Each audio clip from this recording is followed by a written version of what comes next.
Hi, this is Karen Melchenbray, Chief Editor of Computer Graphics World magazine. I'm here at SIGGRAPH 2012, and with me is Evan Hirsch, a longtime contributor to CGW. And actually, do you know how many SIGGRAPHs you've attended? Far more than me. I've been to every SIGGRAPH since Boston in '89, with the exception of 1990. It's the only SIGGRAPH I've missed since 1989.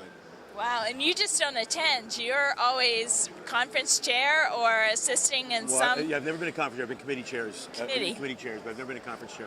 That's a whole level of commitment I don't have.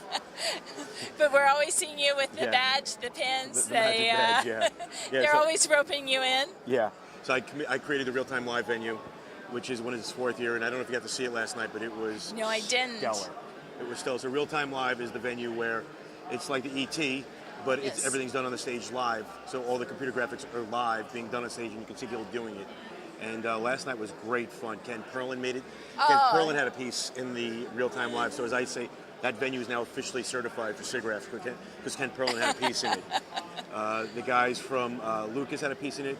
These two guys who do music video real-time, with real-time graphics, did it, and they had this great gag in it where they were showing the graphics changing on the screen in real time, but actually they're key commands. And then the blue screen of death came up on the screen. The whole audience went, "Oh!" And it was part of the gag. And they blew it up on the screen, so that was quite fun. There was some amazing subsurface scattering on game characters, and it was really a lot of fun. So that was last night. So that's been the highlight of my show. Wow. Now, you've had a very I really don't want to say what title you are because you have had so many. I get so around. Do you want to tell us a little bit of your experience? I started in computer graphics as an industrial designer, making models, and back when Pixar was in the software business, I got lucky, made models with those guys, because we used to make pretty cool little models. That was back when pixels were this big, as Mark Sylvester says. So started doing that, and then from there I fell into games by accident in EA, built their motion capture studios back in the 90s, and then from there I went back into art direction, creative direction at EA. Did some stuff in film a little bit here and there, some feature animation work in Europe, and then came back to games at Microsoft. In the last couple of years, it's been consulting, doing freelance work with creative strategy work, helping studios get their creative teams back on focus. Kind of like high-level stuff but low-level stuff at the same time. Sometimes I get pulled into projects to fix them, so my official title is Fire Chief. And then I'm also doing a lot of cross-platform connected platform stuff to help game companies deal with the design channels and graphics from that. Okay, so you could tell us a little bit about the disruptive kind of game-changing that's happening it's been really out there. trippy. So, I was what I would call myself a pixel snob, where I only want big, pretty pixels. And what's funny is I haven't touched a screen bigger than 640 by 480 in over a year now. It's all been, the stuff I've been working on is mostly mobile. And what we're trying to do, the things I'm working with, is how do you take mobile and make it an expansion from the console? Yes. So how do you have multi-screen experiences? And that's pretty cool. So things like, the cloud rendering is interesting, but what's been interesting, the games business is going through, if you're a game maker, it's one of the scariest times ever, because you have the new consoles that aren't coming out in a year. And then you have all the disruption with used games and iPhone. So it's about how creative can you be and how smart can you be, and do you want to make the big crazy pixels or do you want to make the other pixels? And I'm shocked at how much fun I'm having not making big crazy pixels. Because I've only ever worked on really big projects. I've only ever worked on really, really big projects in the last 15 years. 50-man art teams. Yes. And to work on projects where you have 6-man teams, it's trippy cool. It's kind of like SIGGRAPH 92, where 4 people made a pixel. but now you're making a game and it's a lot of fun. Well, it's sort of like going back in time yet, but the time is a lot more technologically savvy. It's a lot more technologically savvy, but what's really cool is that all the old things you knew from 20 years ago work again. Because it's about a small screen, small memory footprint, and you still want to entertain people and engage them. So it's a lot of fun. It's an awful lot of fun. But, you look at stuff and you go, yeah, we don't need that, we don't need that, we don't need that, we don't need that. So you're back to rigs with 8 bones. Sometimes you are. Sometimes you're back to straight vertex animation, but other times you've got 200 bone character in the console, and how are you going to puppet that for a mobile version? And so it's kind of fun. They're very different. They're not the kind of challenge you think of at SIGGRAPH, but they're actually all SIGGRAPH challenges, or that kind of thinking.